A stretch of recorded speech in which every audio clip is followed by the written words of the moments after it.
Então, gente, boa noite. Tudo bem com vocês? Vamos começar então a nossa sexta aula de espanhol, aqui do Desafio Pré-Universitário Popular. Para quem ainda não me conhece, eu sou o Lucas, professor de espanhol. Quem estava comigo, na semana retrasada, lembra que nós trabalhamos com os artigos, né? Iniciamos a aula falando sobre artigos. E aí eu falei para vocês que nós temos em espanhol, assim como no português, nós temos os artigos definidos e os indefinidos, certo? Dos definidos, nós temos o el, o la, o los e o las, ok?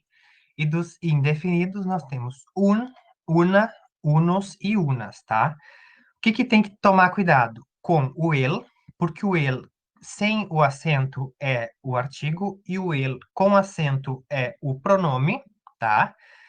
Outra coisa que tem que tomar cuidado é com o un, que un é o artigo e uno quer dizer alguém ou a gente, tá? Isso pode comprometer um sentido de quando vocês vão inferir algum significado lá nos textos, nas provas, tá?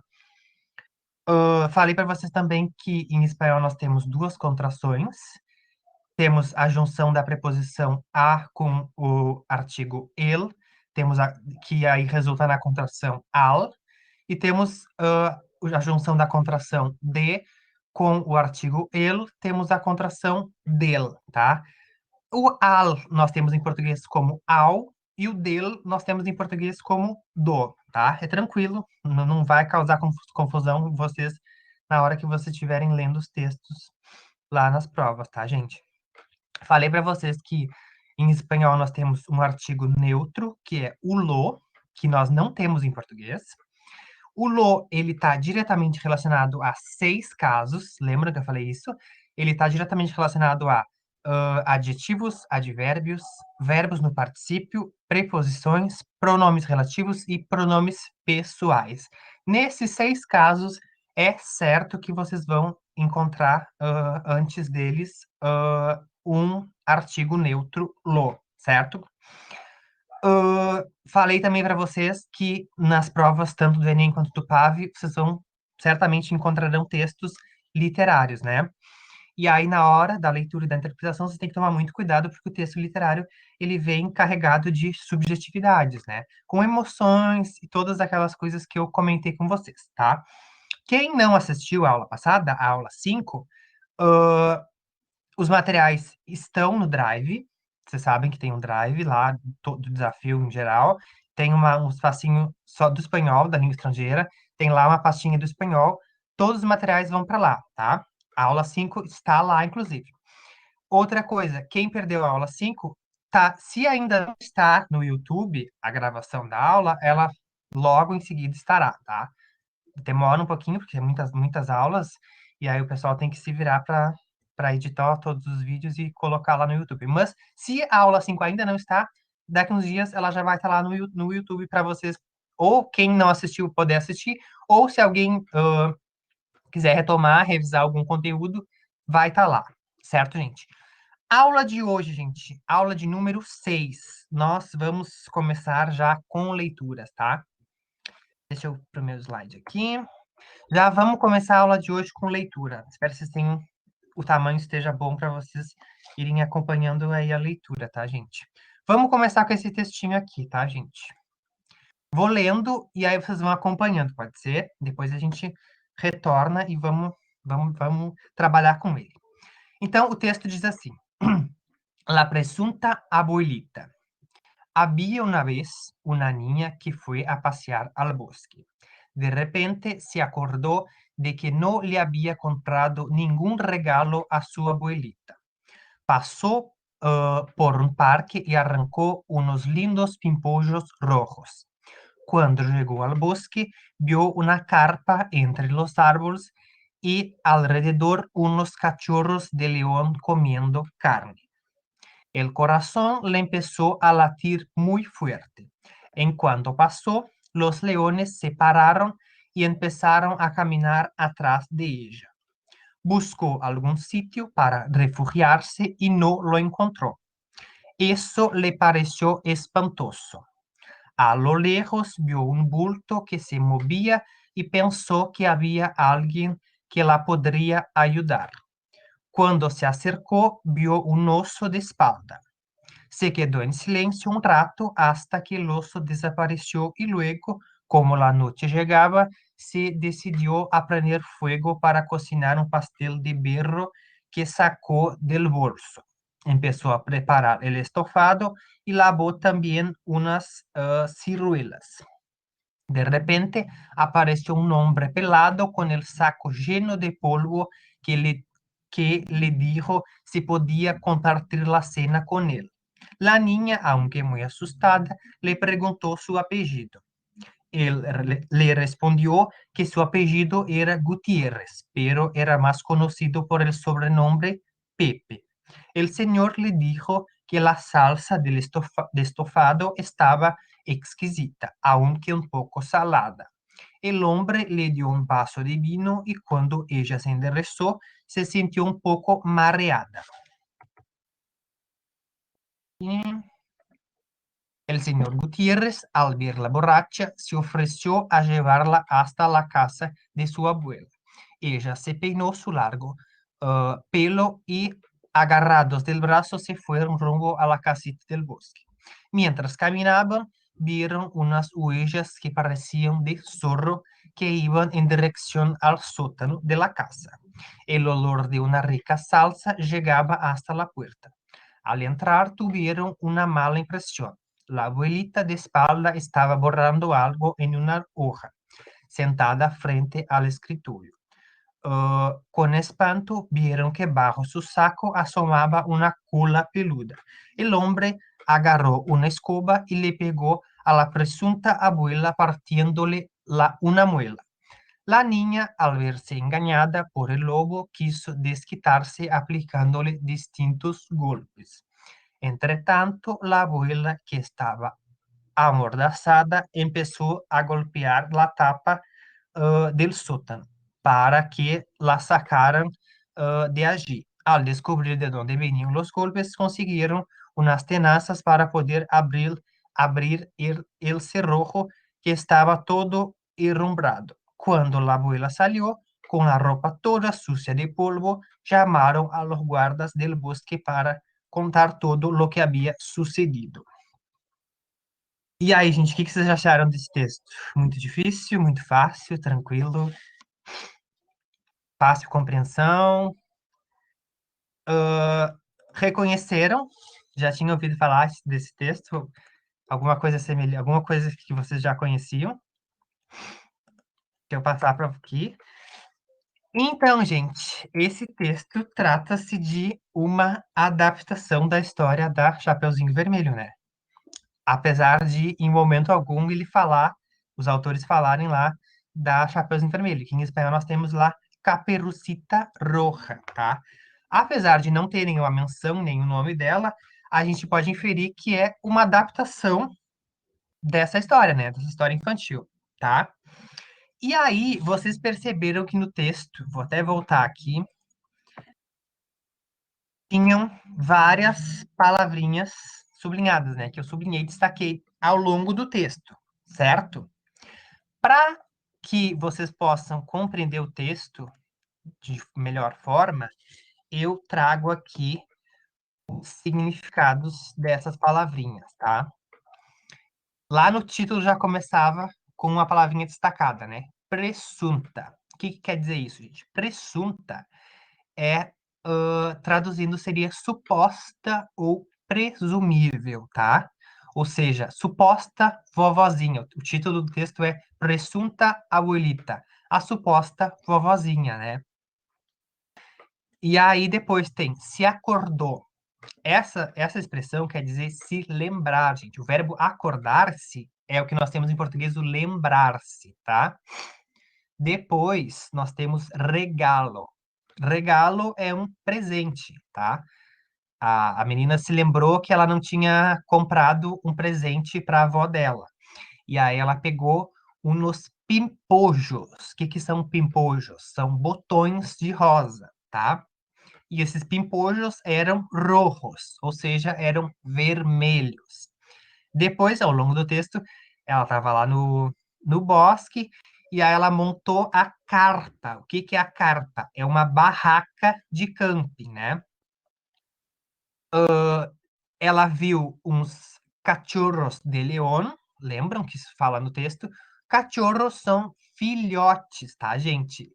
Confunde porque em português nós temos cachorro, e que é o animal, em espanhol tem cachorros, que são os filhotes. Cachorros de león, os filhotes de leão, tá? Outra coisinha que pode confundir é latir. Em português nós usamos, né? O cachorro late, latiu, enfim, verbo latir. Em espanhol quer dizer bater ou pulsar, tá, gente? Depois a próxima é sítio. Sítio quer dizer um lugar. Depois se acercou, ou seja, se aproximou. Acercar-se é aproximar-se. E aí a menina viu um osso, que é um urso, um animal. Depois tem essa expressão, um rato, que é um momento. E aí ela fez uma, acho que era uma sopa, né? De berro. O que que é isso? De agrião, gente, tá? Que ela tirou do bolso, ou seja, da bolsa. Em espanhol é masculino, em português é feminino, tá? E aí ela fez um estofado, que é um ensopado, uma coisa cozida, né? A gente usa em português o estofado para se referir a um sofá, né? Ai, as pessoas mais velhas falam, ai, comprei um estofado novo, comprei um sofá novo, né? Em espanhol, estofado quer dizer ensopado, gente, é uma comida, né? Uma coisa cozida. Depois, ciruelas, que são ameixas, e aí ela encontrou um homem pelado, ou seja, gente, um homem careca. Por que que é pelado? Porque pelo em espanhol é cabelo. Pelado sem cabelo, ou seja, careca, calvo, tá? Ele estava com um saco, ou seja, ele estava com um paletó cheio de polvo, ou seja, cheio de pó, tá, gente? E aí eles falam em cena, que é a janta, né? A refeição que eles fizeram lá de noite. Jantar, cenar em espanhol, tá? E aí ele fala que o apelido dele era, como que era mesmo? Não lembro, acho que era Gutierrez, né? Ou seja, o sobrenome dele era Gutierrez. E aí, em seguida, no texto fala em salsa, que é um molho. E aí, o Pepe, né? Acho que minha memória é muito ruim. O Pepe fala que la salsa estava exquisita, ou seja, estava deliciosa ou gostosa, tá, gente? Pero muy salada, ou seja, mas muito salgada. Salada em espanhol, em português nós traduzimos como salgada. Nós usamos essa palavrinha salada em português para falar de salada, comida. Não, salada em espanhol quer dizer salgada, gente. E aí eles tomaram um baço de vinho, né? Ou seja, um copo de vinho. Depois a menina se endereçou, ou seja, ficou de pé, e ela estava mareada, ou seja, ela estava um pouco tonta, e aí ficou borracha, ou seja, ficou bêbada, né? Em seguida fala do largo pelo, ou seja, do longo cabelo, certo? Lembra que eu falei do pelado, que pelado é careca, por causa do pelo, que é cabelo, tá? Depois eles viram uejas, ou seja, pegadas de zorro, ou seja, de raposa, né? Depois lá, já na casa da vovozinha, ah, tem a vovozinha estava no sótano, ou seja, estava no porão, gente. Isso aqui é uma coisa que confunde muito a minha cabeça. Porque sótão é em português, né? Sótão é em cima e porão é embaixo, né? Em espanhol é ao contrário, tá? Sótano é o que nós temos como porão, ou seja, sótano é o que tem embaixo da casa, e altijo é o sótão, que é o que tem em cima. Ou seja, sótano embaixo, altijo é em cima da casa, tá? Isso confunde muito a minha cabeça. Mas agora acho que espero que tenha ficado clara para vocês. E aí a vovozinha estava borrando umas coisas em la parede, lembram? Ou seja, ela estava apagando, né, da parede, de uma hoja, se não me engano, né? Borrar, apagar. Borrando, apagando, tá? E aí eles viram uma cola, ou seja, o rabo, o que os animais têm, né? E aí o, como é que é o nome do homem? Pepe, né? Não me lembro. Pegou uma escoba, ou seja, pegou uma vassoura. Depois fala em muela, seria molar, muela seria o dente molar, tá? E aí, depois que a menina descobriu que a vovozinha não era, que o lobo, na verdade, era a vovozinha disfarçada, não, ao contrário, a vovozinha era o lobo disfarçado, ela quis desquitar-se, ou seja, ela quis vingar-se, né? Depois fala em tenaças, que são alicates, e depois cerrojo, que é a fechadura.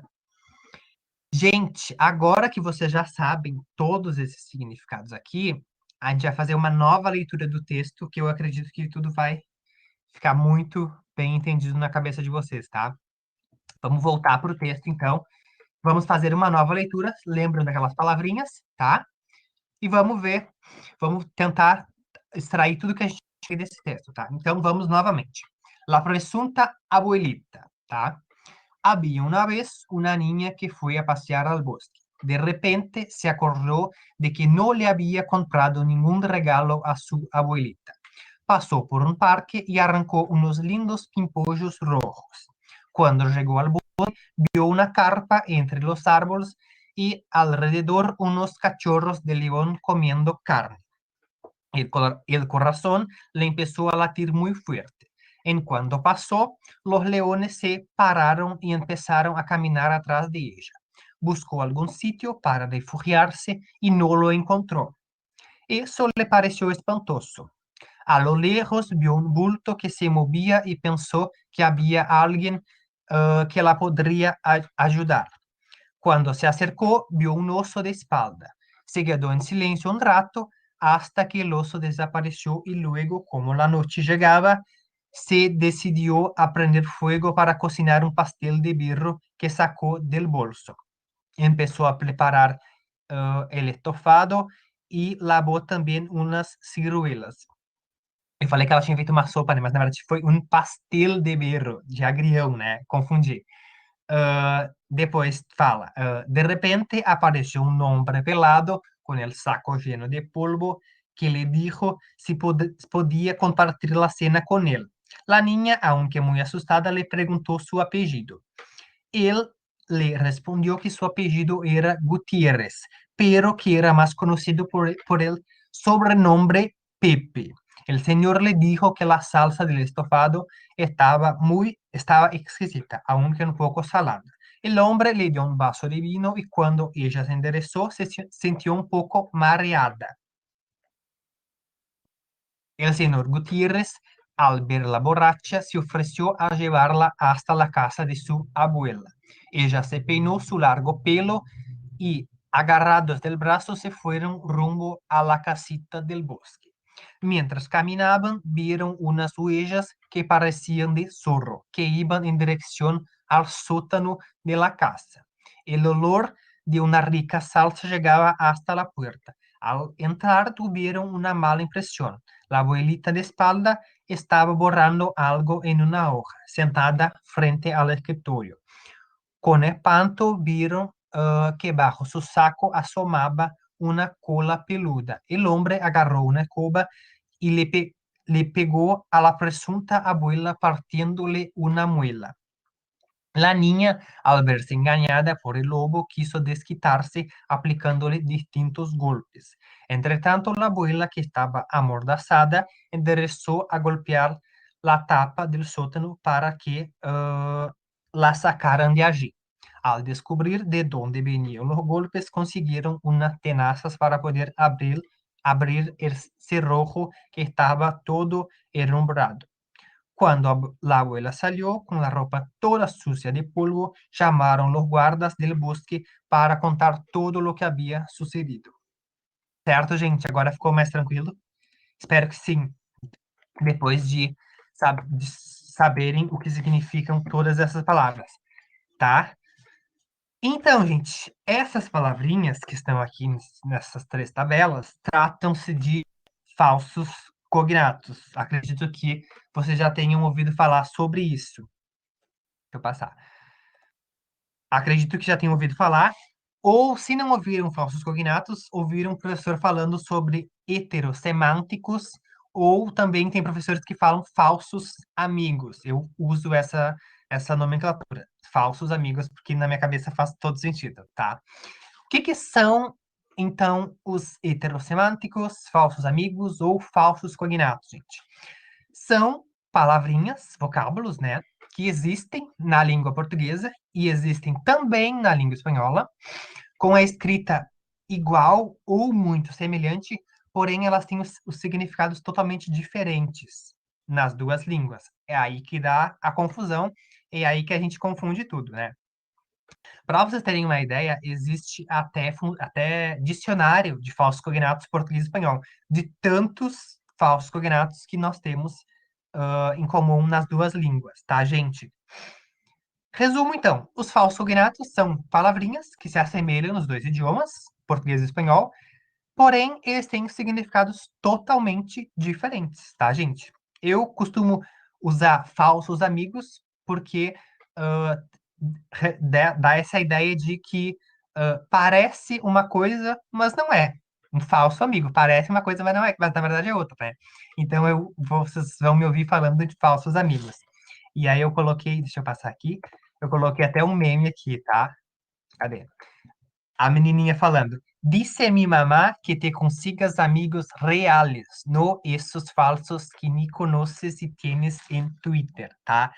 Então vocês vão me ouvir falando de falsos amigos, mas quer dizer a mesma coisa. Heterossemânticos ou falsos cognatos é tudo a mesma coisa. Palavrinha que parece uma coisa, mas não é, tá? Iguais ou muito parecidas nas duas línguas, porém com significados totalmente diferentes. É só isso, professora, só isso. Não tem mistério. Ah, mas como é que eu vou fazer para aprender falso cognato? Lendo. Leitura, leitura, leitura. Vai adquirindo vocabulário. Achou uma palavrinha no texto que não sabe o que significa? Procura o significado e vai anotando. Muita leitura, e aí tem gente, assim, ó, até falantes nativos às vezes se confundem, então não se assustem, tá? Eu tenho que dar continuidade porque o meu tempo tá curto hoje, eu tenho bastante coisa para nossa aula de hoje, tá, gente? Trouxe aqui alguns clássicos, falsos cognatos clássicos que nós temos no português e no espanhol, tá? Em português nós temos o sobrenome, em espanhol é apellido, tá, gente? Em português nós temos momento, em espanhol eles chamam de rato. Espera um rato, espera um momento, tá? Espera um pouquinho, enfim. Temos outra palavrinha, salgada, salgada, que em espanhol, salgada é uma coisa que está salgada, uma comida salgada, em espanhol eles falam salada, tá? Outra é bêbada, em português nós temos bêbada. Ah, fulana ficou bêbada, ou seja, ficou borracha, tá? Temos também grávida, em português. Em espanhol, eles falam embaraçada, tá, gente? Filhote, em espanhol, é cachorro. E o verbo bater ou pulsar, em espanhol, eles têm latir, tá? Vamos adiante, porque nosso tempo tá curto hoje.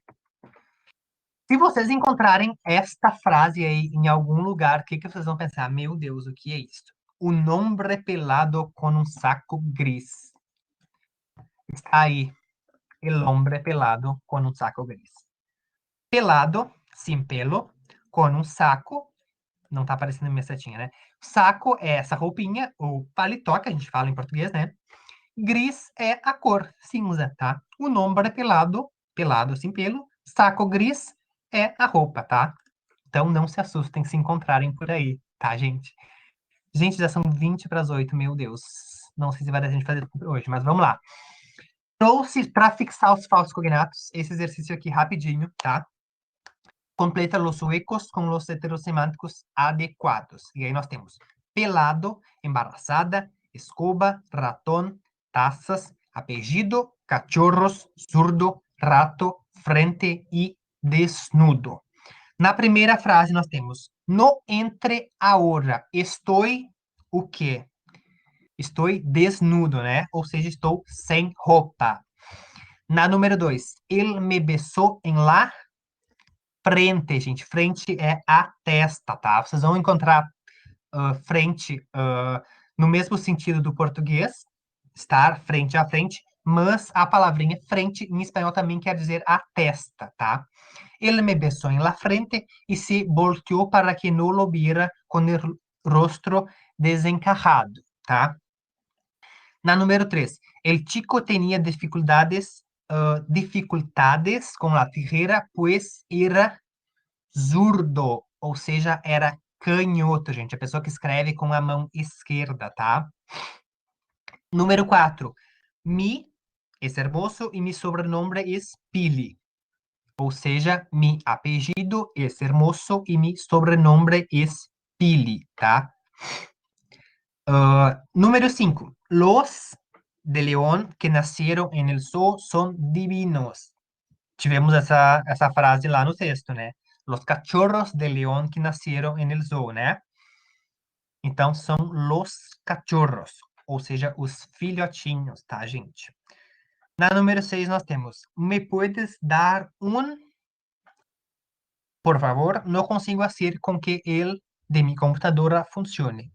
Me puedes dar um rato, por favor, não consigo fazer com que el ratón de mi computadora funcione, tá? Rato o momento e raton aqui está sendo usado no sentido, no sinônimo de mouse, né, gente? Eu acho que agora, atualmente as pessoas não chamam mais o mouse de rato, né? Porque em espanhol a palavra raton quer dizer o animal, o rato, que nós temos em português.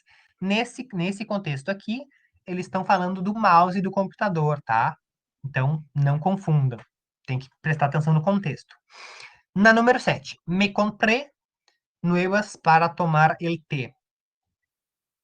E aí nós temos las taças, tá, gente? Me comprei taças novas para tomar el té. Té é chá, tá? Então, eu comprei xícaras novas para tomar chá, ok? Na número 8, la señora que estaba, alguna cosa, sintió un exquisito perfume de flores en las ropitas de su bebé.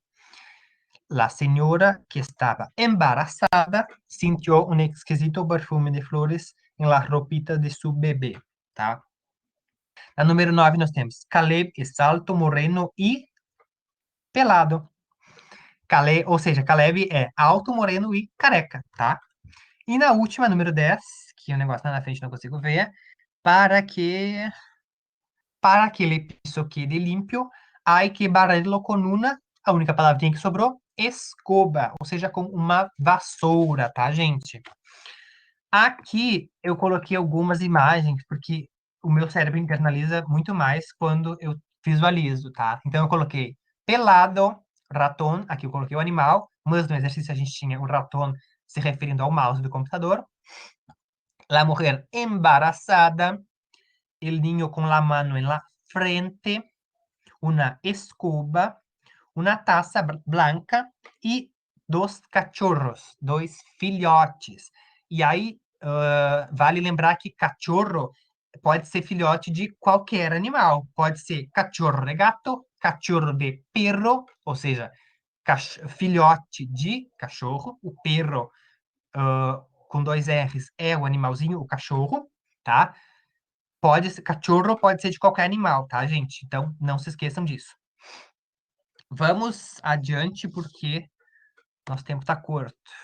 Aqui eu coloquei as respostas, depois, se você quiser dar uma olhadinha lá no Drive, vai estar lá para vocês, tá? Então, acuérdense, heterosemânticos são palavras iguais ou semelhantes na grafia e diferentes no significado, tá, gente? Os heterosemânticos, falsos cognatos, falsos amigos, são as palavrinhas iguais ou semelhantes na grafia, porém diferentes no significado, tá, gente? Não se esqueçam disso.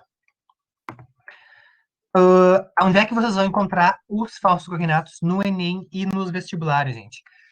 Eles estarão em quaisquer gêneros textuais, tá? Ah, professor, tem um gênero textual que vai ter falso cognato? não tem um certo, assim. Em todos os que a gente já trabalhou, podem aparecer falsos cognatos, afinal, são palavrinhas comuns, né, gente? Então, elas podem aparecer em gênero tirinha, charge, gênero literário, enfim, qualquer gênero textual, qualquer questão vocês podem encontrar falsos cognatos, seja nos textos em si, seja nas questões. Lembram que a gente já trabalhou com questões que tinham falsos cognatos nas alternativas? No texto dizia uma coisa, e aí tinha o falso cognato lá na alternativa, na língua portuguesa? Já fizemos exercícios semelhantes desse tipo, né? Lembram? Ah, tá, vamos adiante, que o nosso tempo está passando. Além dos falsos cognatos, hoje eu vou apresentar para vocês os textos periodísticos. O que são os textos periodísticos, gente? Aqui tem uma imagem de um periódico, ou seja, de um jornal, tá, gente? Então, os textos periodísticos são os textos jornalísticos, tá, gente? Eles estão, ou seja, eles estão vinculados a um jornal. Pode ser impresso, virtual, pode ser no rádio, na TV, ou agora atualmente tem surgido bastantes podcasts, né? Enfim, notícia, reportagem, enfim, texto jornalístico, tá, gente? Temos dois tipos de textos jornalísticos, os informativos e os opinativos. Os informativos, como o próprio nome já diz, informam, né? E então eles vão descrever, vão narrar, vão contar acontecimentos e fatos reais, tá, gente? O texto informativo vai ser preciso e imparcial, ou seja, sem opinião. Ele só vai contar uma coisa que aconteceu, tá? Exemplos de textos informativos, notícias e reportagens, tá? Resumindo, os textos informativos vão informar alguma coisa que aconteceu, tá? Também nós temos os textos jornalísticos opinativos, gente. Também, como o próprio nome já diz, eles vão opinar sobre acontecimentos, sobre coisas que aconteceram, tá? O opinativo, ele vai ser mais subjetivo. Por quê? Porque vai ter o ponto de vista de uma pessoa, do autor que está escrevendo, tá? E aí nós podemos ter uma opinião pessoal. Eles podem aparecer em forma de editoriais ou de artigos de opinião, tá, gente? Só para introduzir. Agora na prática vai ficar mais tranquilo. Aqui, trago um, tá? Vou ler rapidinho, tá? O texto diz assim: La rebelión global de la naturaleza. E aí o texto diz o seguinte: Senhor director, como todo el mundo, he advertido que el clima ha cambiado bruscamente en poco tiempo. El año pasado sentimos el frío hasta mayo y tras un verano prolongado casi hasta diciembre y varias nevadas desde entonces. Padecemos lluvias históricas y temporales. La fuerza de la naturaleza ha dejado tragedias como la de Haití o Chile. La sociedad parece que va siendo consciente del daño que estamos infligiendo al planeta. Esa reacción ha, ha de ser generalizada antes de que sea demasiado tarde. Tierra solo hay una. Laura Gonçalves. Então, gente, nós temos um texto. O conteúdo geral seria mudança climática, né? Só que, nesse caso, a gente tem a opinião da autora, da Laura, que assinou ali no final, né? Ou seja, ela dá a opinião dela sobre esse fato que aconteceu, sobre a mudança climática, tá? E aí, portanto, nós temos um texto opinativo, crítico, né? Porque ela está dando a opinião dela em relação à mudança climática, tá? Então, aqui, texto jornalístico opinativo, tá? Agora, em seguida, acredito que vai ficar mais claro isso para vocês. Mais claro, não, mais maduro na cabeça de vocês. Não gosto de falar claro. Vamos adiante. Vamos falar sobre compreensão de leitura de textos jornalísticos. Coloquei ele para vocês. Compreensão leitora de los textos periodísticos, tá, gente? No Enem e nos vestibulares, no PAV, no vestibular da URGS, enfim, vocês vão encontrar, é mais provável que vocês encontrem textos informativos, tá, gente? Se vocês pegarem as provas do Enem e olharem, vocês vão ver que a maioria dos textos jornalísticos que apareceram são textos informativos, diferente desse que eu acabei de ler, que era opinativo, que tinha a opinião da autora. No Enem, nos vestibulares, é mais provável que apareça textos informativos, com narração de fatos ou de acontecimentos, né? Com imparcialidade, ou seja, sem opinião, diferente do que a gente acabou de ler, que tinha a opinião dela, né? Teremos textos objetivos e precisos, ou seja, eles vão direto ao ponto, eles vão contar o fato. É isso, ponto, tá? Direto, não tem enrolação, vai contar o que aconteceu e deu, tá, gente? Para a gente fazer, para que a nossa compreensão seja bem sucedida, nós temos 6 perguntinhas que a gente se faz para que a compreensão seja satisfatória. Depois de ler o texto, a gente vai se perguntar o que aconteceu, quem fez acontecer, quando aconteceu, onde aconteceu, como aconteceu e por que aconteceu, tá, gente? Percebam que eu repeti em todas as perguntas, aconteceu, tá? Justamente para enfatizar que trata-se de um acontecimento, gente. É uma coisa real, é uma coisa que aconteceu. Pensem num jornal, vocês pegam um jornal. Agora, claro, as pessoas não têm mais jornal impresso, como tinha fortemente antigamente, mas pensem na internet. Abriu a internet e entrou no El País. Vocês vão ler coisas reais que aconteceram, que eles estão contando ali. Tem o título geralmente fala quase tudo, assim, de uma forma muito resumida. Ai, tal, mudança climática no Brasil. O resto do texto está falando sobre mudança climática no Brasil, tá? O título vai dizer, resumidamente, o que está passando, o que vai acontecer, sobre esse acontecimento, esse fato real que aconteceu e que vai estar sendo falado no texto, tá, gente? Agora, vocês vão ler, tá? Deem uma lida rápida no título e iniciem o texto, deem uma lida geral, tá? E aí depois a gente conversa. Hoje tá barbada hoje, né? Só eu que leio, tá uma festa isso aqui. Agora, vez de vocês. Vocês leiam, depois a gente conversa. Deem uma lida assim geral, título, iniciem os parágrafos.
Deram uma lida geral? Ok. Vamos analisar então. O que o título do texto está dizendo? Um forte terremoto de magnitude 7 sacude Alasca.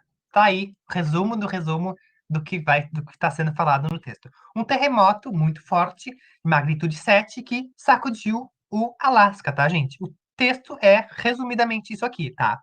Mas vamos ler todo ele para depois a gente analisar. Diz assim: um forte terremoto de magnitude 7 sacude Alasca. Un potente terremoto de magnitud 7.0 sacudió el sur de Alaska este viernes. Hizo temblar los edificios de la capital em Anchorage. Ai, gente, desculpem o inglês. Acho que pronuncia Anchorage, é isso, né? E provocou que as autoridades estadunidenses lançaram um alerta de tsunami em el área que posteriormente levantaram. No se ha informado de víctimas ni daños materiales importantes tras el seísmo que ocurrió a las 5:29 a 13 kilómetros de Anchorage e a 41 kilómetros de profundidade.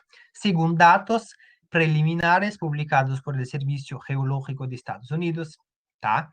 El terremoto fue lo suficientemente fuerte como para hacer caer objetos de los estantes y sacudir hogares en toda la región, informó Enterprise Daily News, el periódico mais importante do estado.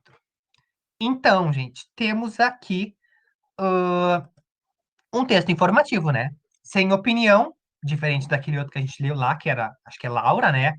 A autora, que ela estava criticando a mudança climática, dando a opinião dela, né? Um assunto muito sério, mudança climática e danos que o ser humano vem causando ao planeta, né? Nesse aqui, somente informativo. Percebam que não tem opinião nenhuma, tá? Só tá falando de um acontecimento que passou lá no Alasca. E aí temos aquelas 6 perguntinhas, lembram? O que aconteceu, quem fez, quando, onde, como e por quê, tá? O que aconteceu, gente?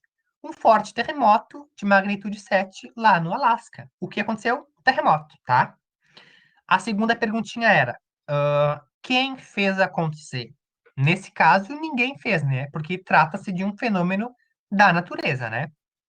Então, essa a gente responderia que seria um fenômeno da natureza, né? Na número 3, quando que passou?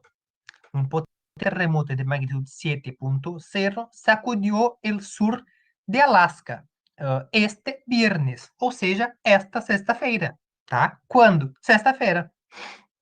Onde? Sur de Alaska, ou seja, sul do Alasca, né? Por quê, gente? Por que que eles estão informando isso? Lá no final eles falam que o terremoto fez tremer edifícios da capital, né? Então, gente, é isso. Vamos retomar. Temos os textos jornalísticos, informativos e opinativos. Eu vou até voltar no slide, porque aí, para visualizar, fica melhor. Temos em espanhol, os textos periodísticos. Temos os informativos e temos os opinativos. Os informativos, que são os que certamente aparecerão no Enem e no PAV, vão informar de um acontecimento real, uma coisa que aconteceu, tá? E que o texto vai estar somente contando, aconteceu isso, isso, isso. O que que aconteceu? Quem fez acontecer, tá? Daqui a pouco eu passo de novo as perguntinhas. Os opinativos é provável que não apareçam nas provas de vestibulares, no Enem também, tá? Mas vá que apareçam, vocês já vão estar cientes de que os opinativos tratam-se de um texto jornalístico com a opinião do autor, da pessoa que está escrevendo, né? E aí eu trouxe aqui esse La Rebelión Global de la Naturaleza, que é um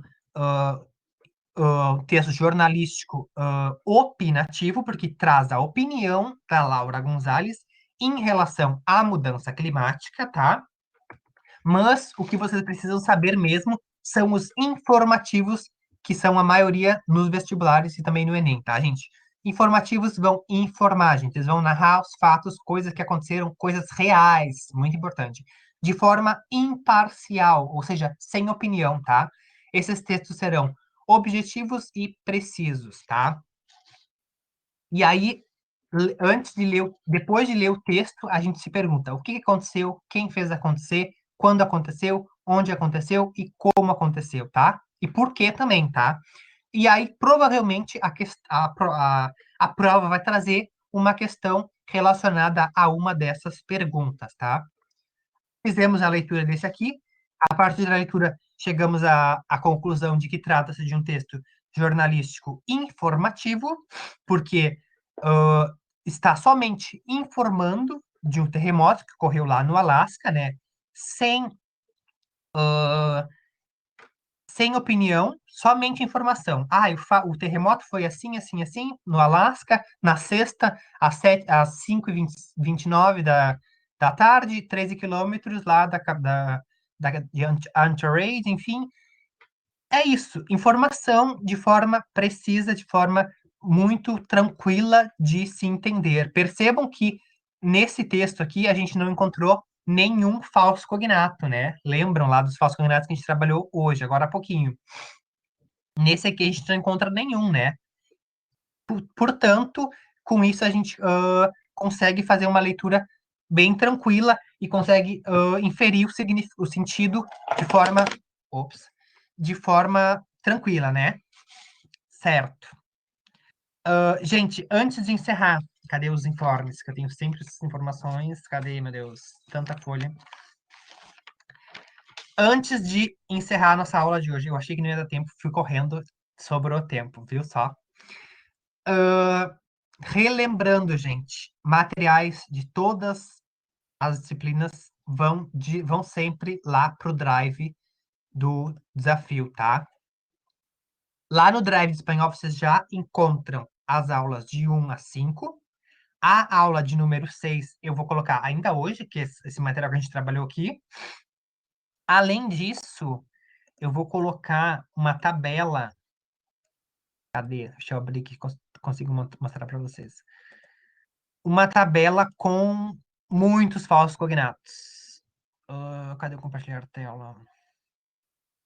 Ai, gente, não vou tirar, senão eu vou fazer coisa que não deve aqui, tá? Mas eu vou colocar uma tabela lá no Drive, em PDF, com mais de 100 falsos cognatos para vocês estudarem, tá? Então, em seguida que eu encerrar aqui, já vou lançar lá no Drive esse material que a gente usou, com os textos, se quiserem reler, e também uma tabela em PDF com muitos falsos cognatos para vocês estudarem, tá?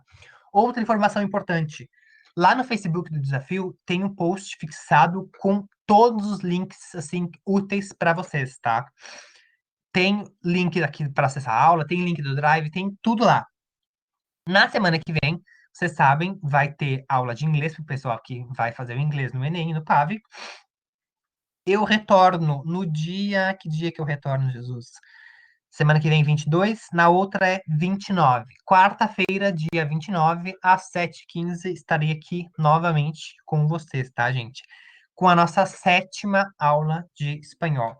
Ah, além disso, na próxima aula eu trarei uma novidade. Não vou contar ainda. Vou contar só na aula 7. Quem quiser descobrir a surpresa que eu tenho, vai ter que assistir a aula de número 7, tá, gente? Acho que dos avisos era isso. Falei dos materiais que já estão lá no Drive de 1 a 5 das aulas, tá? A 6 eu vou colocar agora, com a tabela dos falsos cognatos que eu preparei para vocês.